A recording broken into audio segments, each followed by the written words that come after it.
No one would have believed during the last 2 decades of the 20th century that Kim Wilde would turn from pop singer into gardener.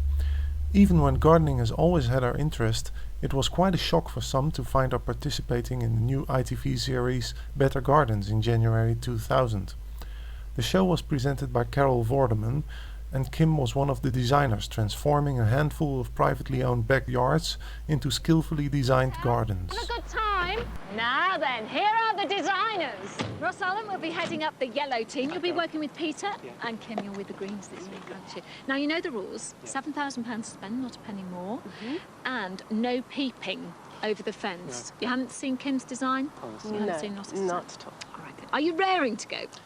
Yes. A lot of coffee to get rid of that. I'm very nervous. There is so much preparation to do. Lots of. Off you go. Thank you. Time starts now.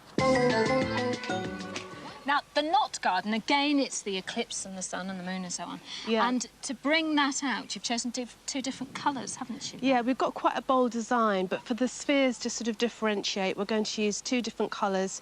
We're going to use berberis and we're going to use box, a purple plant and a green plant, and the contrast should be strong. And it's work. Well, it's Rebecca's turn now. Come on, Rebecca. You've been phoning home rather a lot, haven't you? But they haven't told me anything. No. You're nervous? Yes. Want to see it? Yes. Let's see.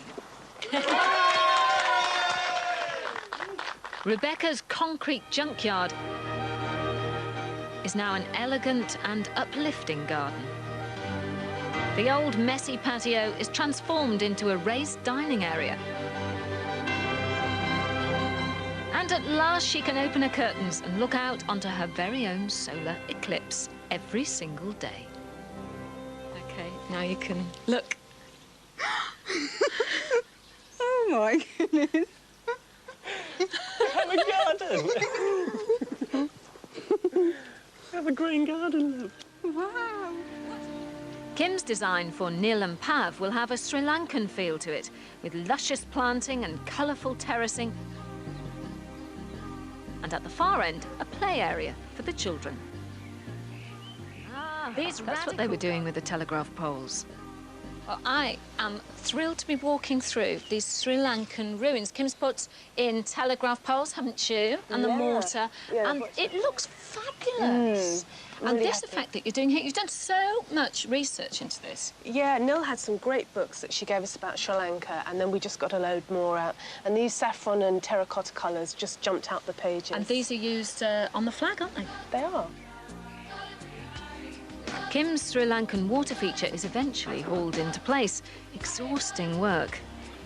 Not a job for a lady in waiting. Yeah, because while I was at home just minding my own business, you know, having the babies and going to Capel Manor College where I'm now studying, and sort of just keeping kind of low profile and very, you know, relieved and so happy to have found someone to share my life with. So out to the garden I went, you know, sort of happily on my own. Off to college I'd go, and then gardening. In fact, it was Better Gardens. In fact, with Carol Vorderman, they were researching at Capel Manor, and they said, "Oh, you know who's been here, don't you?" and so that's when they sort of knocked on my door. So it wasn't something I actively pursued. So it sort of found me. But that's often the great thing about life. The good things find you. And then you met Alan Titchmarsh. And then I did, yeah, and Charlie and all the people that I'd been watching on TV and thinking, oh, you must be having a great time doing those garden makeovers. That's fantastic what they're doing. You know, that's a wonderful opportunity. It's a great thing to do for people. Better Garden is Pav and Nil's garden. Better Gardens was recorded in 1999, while Kim was pregnant with her second child. On January 13 of this year, her daughter Rose was born. Kim was making the most of her home life. 10 years ago, Kim decided to leave London and return to her roots in Hertfordshire. Since then, she has married and had 2 children. She lives with her husband Hal, 2-year-old Harry, and the new baby Rose, in a 16th century converted barn overlooking the local countryside.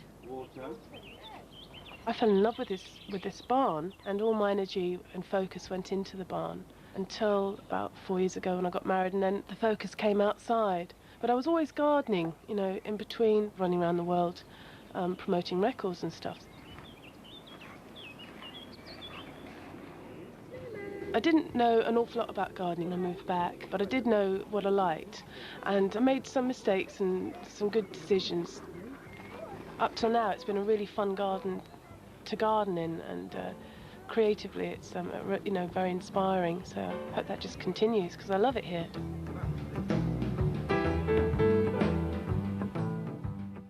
Musically, it wasn't an interesting year for Kim Wilde. EMI released 2 compilation albums. Best of the 80s was another repackaging of the 1996 compilation The Best of Kim Wilde, and The Divine was a random selection of tracks from Kim's EMI period. In Russia, an illegal compilation saw the light of day. Golden Collection 2000 was an interesting one because it would be re-released as Golden Collection 2001 the next year. 2001 would bring the real answer to the following question. Well, Kim, now you won 3 out of the 5 gardens you made over, so you've got 3 winners here out of 8. Does that mean you're going into gardening full-time, giving up the old singing? I don't know about giving up singing. I'm certainly going to be concentrating more on gardening. So singing can just take a back burner for a while. I'll keep my options open. All right, well, all the best, all of you.